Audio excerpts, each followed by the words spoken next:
Mes kviečiame, be jokios abejonės, drauge su jūsų audringomis ovacijomis, Nissan X-Trail!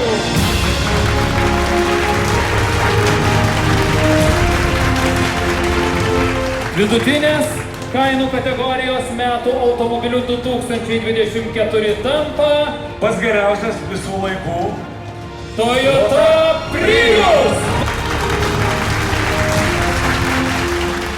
Metų automobilių 2024 premium kategorijoje skelbiamas Mercedes-Benz E-klasė. Mercedes-Benz E-klasė!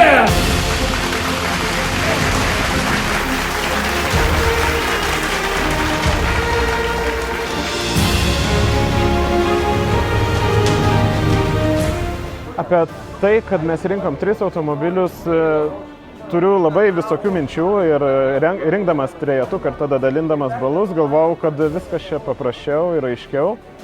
Tada, kai reikėjo išskirstyti tą 10-tuką, pasirodė, kad automobiliai apylygiai ir sunku tapo, o kai turim rezultatą, turbūt, kad reikia dar suvirškinti, ar tai yra geras ir teisingas būdas, bet manau, kainų žirkliam automobilių rinkui vis didėjant, turbūt tai yra kelias, kuriuo turime eiti.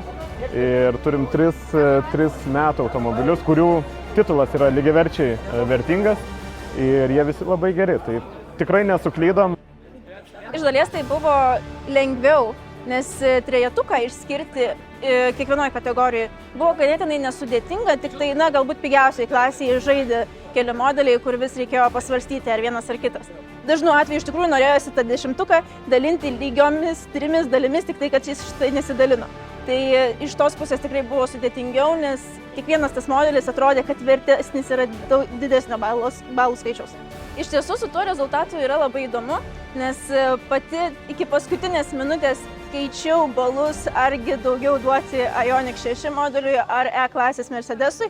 Ir visgi nulėmė tai, kad daviau didesnį balų skaičių Ioniqui, bet iš tikrųjų džiaugiuosi, kad Mercedesas pelnė titulą, nes tai tikrai nusipelnęs šio titulo automobilis.